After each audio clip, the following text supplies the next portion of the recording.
A sharpened stone tool sits in a cave on the Philippine island of Palawan, untouched for 39,000 years. According to the National Museum of the Philippines, Tabon Cave contains the earliest evidence of modern humans in the country. But researchers from the University of the Philippines found microscopic wear patterns suggesting these people were making baskets, ropes, and ties, technology that shouldn't appear for another 20,000 years. Think about that for a second. How did they develop skills far ahead of their time? The fiber that breaks time. Stone tools don't preserve baskets. They don't preserve ropes. They don't preserve woven bags. That's exactly what makes the discovery at Tabon Cave so difficult to explain. For decades, archaeologists assumed that if ancient people were making sophisticated fiber products, there would be direct evidence somewhere. But plant fibers rot quickly in tropical environments. After thousands of years,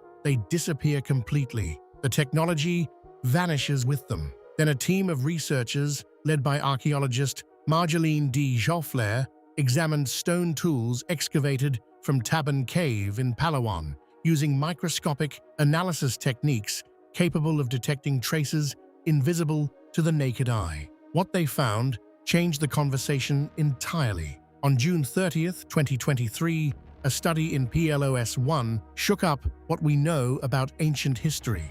Archaeologist Marjolaine D. Joffler and her team analyzed 39,000-year-old stone tools and found microscopic wear marks that had nothing to do with butchering meat or shaping wood. Instead, the traces showed these tools were repeatedly used to scrape, strip, and process flexible plant fibers. That matters because rope making is a massive technological hurdle. It means these people had to source the right plants, strip the fibers, clean and dry them, and then weave or braid them into tools. You don't get a basket by accident. It requires years of experimentation, planning, and specialized knowledge passed down through generations. According to researchers from the University of the Philippines, Diliman, the microscopic traces suggest the manufacture of items such as baskets, ropes, bindings, nets, and other woven objects that would never survive in the archaeological record. The actual products disappeared thousands of years ago, but the stone tools retained a record of the work that created them. Think about this. Making a basket from raw plant fibers requires knowledge of harvesting, processing, twisting, and weaving materials into something durable. Those aren't instincts. They're learned technologies passed from one generation to the next. And that's where the mystery begins. Evidence for complex fiber technologies is often associated with much later periods in many parts of the world. Yet the people living in Tabon Cave appear to have mastered these techniques tens of thousands of years earlier than researchers once expected for Southeast Asia. The discovery forces archaeologists to confront an uncomfortable possibility. Our understanding of technological development may be heavily biased toward materials that survive. Stone survives. Bone sometimes survives. Plant fibers usually don't. That means entire categories of ancient knowledge may have vanished without leaving obvious traces. According to reporting by Southeast Asian archaeology and popular archaeology, the Tabon Cave findings suggest prehistoric communities may have possessed far more sophisticated technological systems than the archaeological record traditionally revealed. What appears to be a simple stone tool may actually be the surviving component of a much larger technological toolkit built around organic materials that disappeared long ago. In other words, the technology wasn't necessarily missing. We just couldn't see it. And if these people possessed advanced fiber processing skills 39,000 years ago, that raises another mystery. When scientists examined the human remains recovered from Tabon Cave, they found clues that don't fit neatly into the traditional story of how people spread across Asia. What exactly were those remains trying to tell us? The human remains that don't fit. It wasn't just the fiber discovery that unsettled archaeologists in Tabon Cave, it was what was sitting a few layers deeper in the same ground, quietly refusing to make sense of any known human timeline. Because once the 39,000-year-old plant fiber evidence reported in a 2024 University of the Philippines research summary began to hold up under scrutiny, attention shifted downward into older sediment layers, where something even more uncomfortable had already been sitting for decades. That's where the fragments of what researchers call Tabon Man come in. According to Smithsonian Magazine, in its November 22, 2019 report on Tabon Cave, these skull fragments, along with jaw and bone pieces recovered from Palawan, were initially dated to more than 16,000 years ago, though later contextual evidence from surrounding layers pushed the broader occupation of the site far deeper, with the National Museum of the Philippines noting early Homo sapiens presence in the region extending beyond 50,000 years. And here's where it gets strange. The morphology of the remains doesn't sit cleanly inside a single known population line. Researchers studying the fragments have described a mix of traits that don't normally appear together in a single continuous migration path. Some features resemble early Southeast Asian Homo sapiens populations. In contrast, others show characteristics more commonly associated with populations linked to the descendants of the ancient Sahul landmass, often connected in broader anthropological discussions to Australian Aboriginal ancestry. Smithsonian's reporting framed this carefully, but the implication was hard to ignore. The bones look as if they belong to more than one migratory story at once. Think about that for a second. A single cave system, one island environment, and human remains that don't neatly align with the way migration maps are drawn today. Now here's where it gets interesting. Standard human migration models, such as the widely accepted out of Africa dispersal route, suggest that early humans moved through coastal Asia in relatively traceable waves. But Tabon Cave doesn't behave like a single wave site. It behaves like a convergence point, a place where populations that should have remained geographically separated, according to current models, appear to have left overlapping biological signatures. And that contradiction becomes harder to dismiss when you factor in the National Museum of the Philippines fossil records, which continue to place early human occupation in Palawan at a much earlier threshold than previously assumed, supported by stratified findings that don't show a simple linear arrival pattern. Instead, they suggest repeated or layered habitation events that don't cleanly match known dispersal timelines. So the question starts to shift away from who were they and becomes something more complicated. How did they get there in the first place? And why do their features suggest a blend of populations that shouldn't have intersected this way at that point in time? How would you explain human features that combine two populations we think were separated thousands of years ago?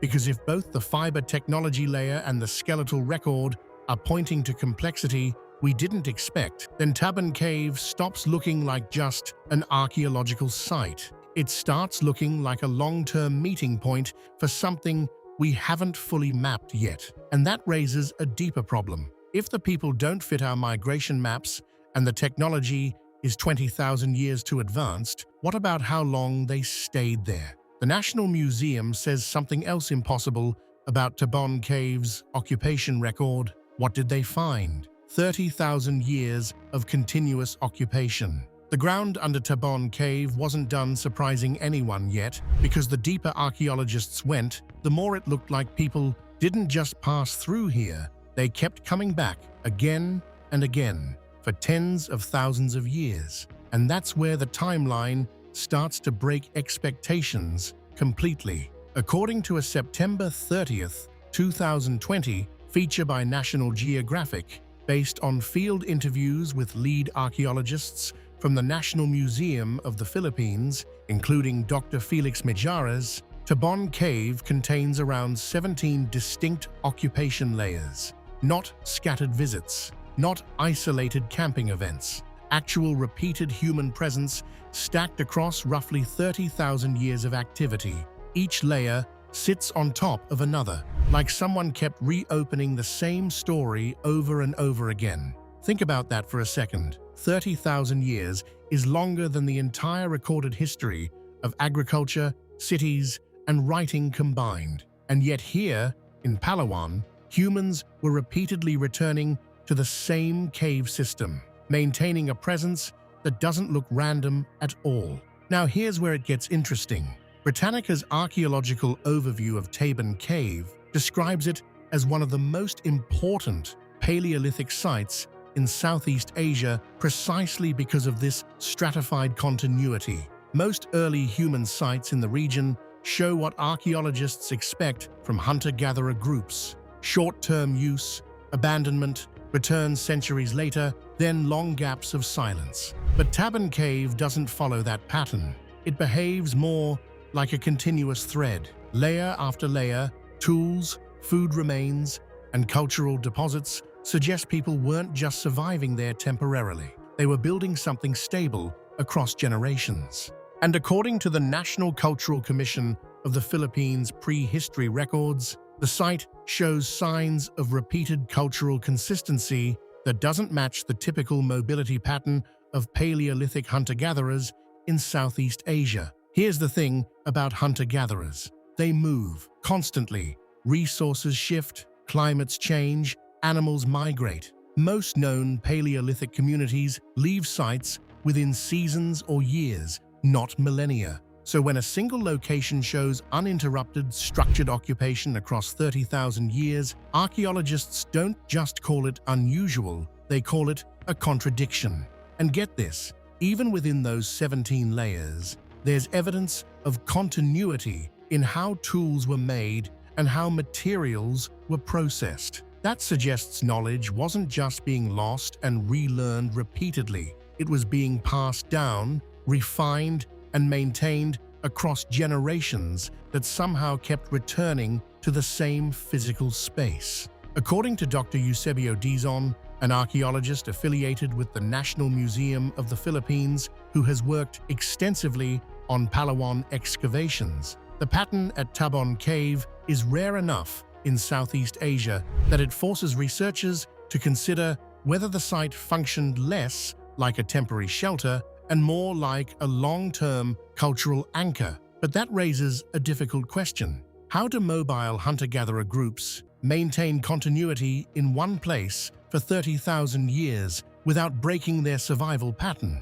without dispersing into completely separate cultures, and without losing connection to earlier occupation layers buried meters below them? How would you explain a society that keeps returning to the same cave system for longer than almost any known human settlement tradition? Because if Tabon Cave wasn't just a stopover and wasn't just an occasional shelter, then it starts to look like something else entirely. A place with sustained cultural memory embedded into the landscape itself. And that shifts the focus again, because continuity like this usually depends on something else holding it together: resources, trade, or materials that make return not just possible, but necessary. And if that's true, then the next layer becomes even more complicated, because the tools buried inside those occupation levels don't look entirely local. According to the University of the Philippines Diliman research on Tabon lithic assemblages, some materials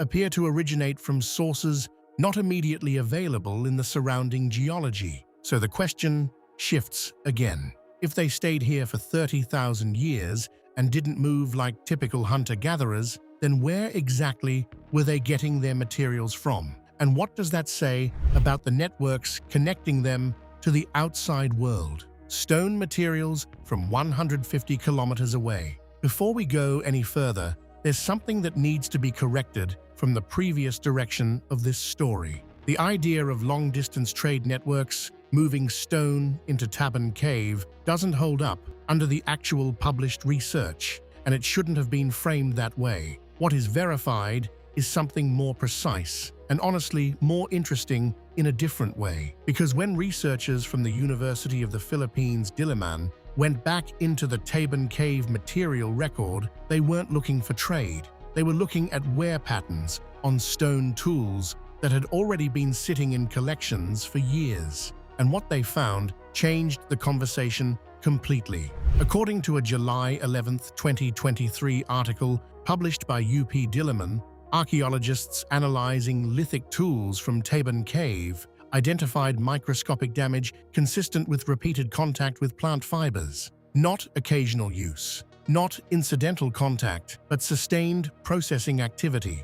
The edges of the stone tools showed wear patterns that align with cutting, scraping, and binding soft vegetal material, something that doesn't preserve easily in the archaeological record. Here's the thing, that kind of evidence doesn't announce itself. You don't see it in the field. It only shows up under high magnification analysis when researchers start comparing microstriations against experimental tool use. And get this, the same study and related summaries, including coverage discussed in Southeast Asian archaeology reports on the UP findings, point to something even more specific. The tools weren't just used on plants in a general sense. The wear patterns align with activities like fiber preparation, likely connected to basket weaving or binding techniques. Think about that for a second. We're talking about technology that involves turning raw plant material into structured, functional forms,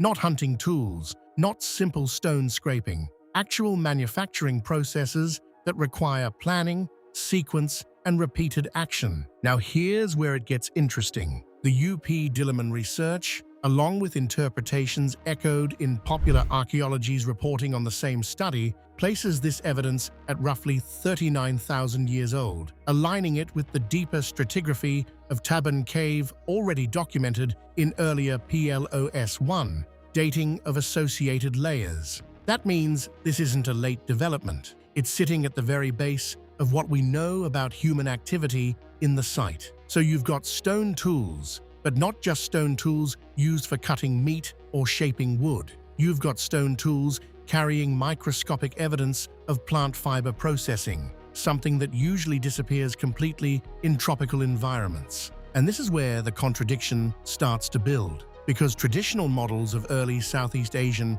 hunter-gatherer societies don't usually place complex fiber manufacturing this early. These are the kinds of techniques that require sustained knowledge transmission. You don't just stumble into basket making, it's learned, refined, and passed down, which circles back to what we saw in the previous layers. Continuous occupation, hybrid skeletal features, a site that doesn't behave like a temporary shelter, but there's still one more layer of discomfort here. When researchers first saw the microscopic damage on these tools, the immediate assumption wasn't plant fiber technology. It was that the wear patterns were just natural abrasion from sediment movement or environmental contact. That's the default explanation in archaeology when something looks too structured too early in the timeline, except that the repeated patterns didn't fit natural wear. They matched controlled use. And that forces a very uncomfortable shift in interpretation.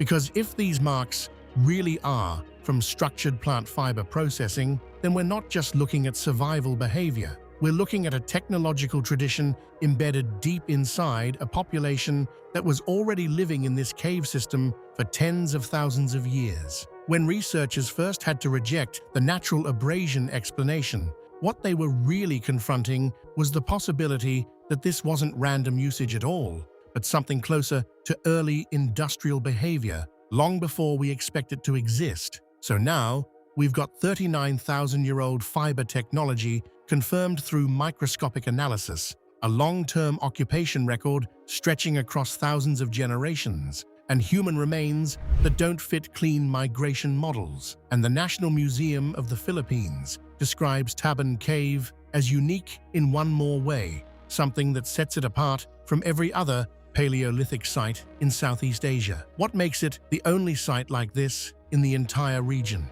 And what does that say about everything we think we know about early human development in this part of the world? The only site like this in Southeast Asia. Everything we've looked at so far collapses into a single point when you step back. Tabon Cave stacks anomalies that normally never appear in the same place. According to a March 10, 2023, update from the World Heritage Archaeological Record, this site in Palawan is the only known Paleolithic location in Southeast Asia with a continuous occupation sequence stretching across roughly 30,000 years. It is not part of a regional pattern, it is the only one currently documented at that scale. That alone makes it significant, but Tabon Cave doesn't stop at continuity. Britannica's overview confirms it contains some of the earliest evidence of Homo sapiens sapiens in the region, with occupation layers pushing far deeper than typical Southeast Asian sites. The National Cultural Commission of the Philippines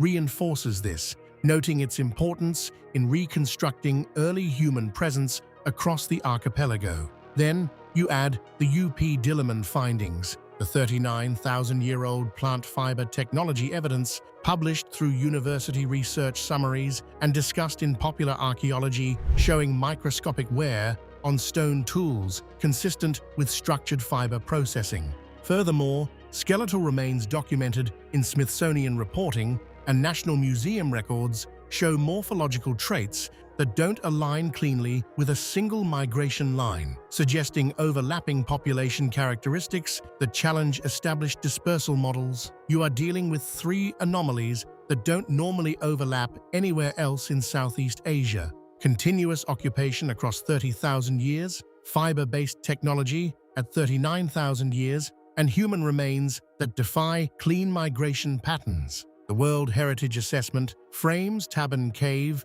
as a critical missing piece in understanding early human movement across island Southeast Asia because it complicates existing models. It behaves like a convergence point where multiple human histories overlap. If this were common, we'd expect dozens of similar sites across the region, but there are none. All three threads sit on the table at once. Fiber technology that shouldn't appear that early, human remains that don't align with migration maps, and continuous occupation that breaks hunter-gatherer movement patterns. What explanation can account for all of this at once? Tabon Cave still defies explanation. 39,000-year fiber tech, hybrid remains, and 30,000 years of occupation. What do you think happened there? Did we miss a human branch? Leave a comment down below on what your thoughts are.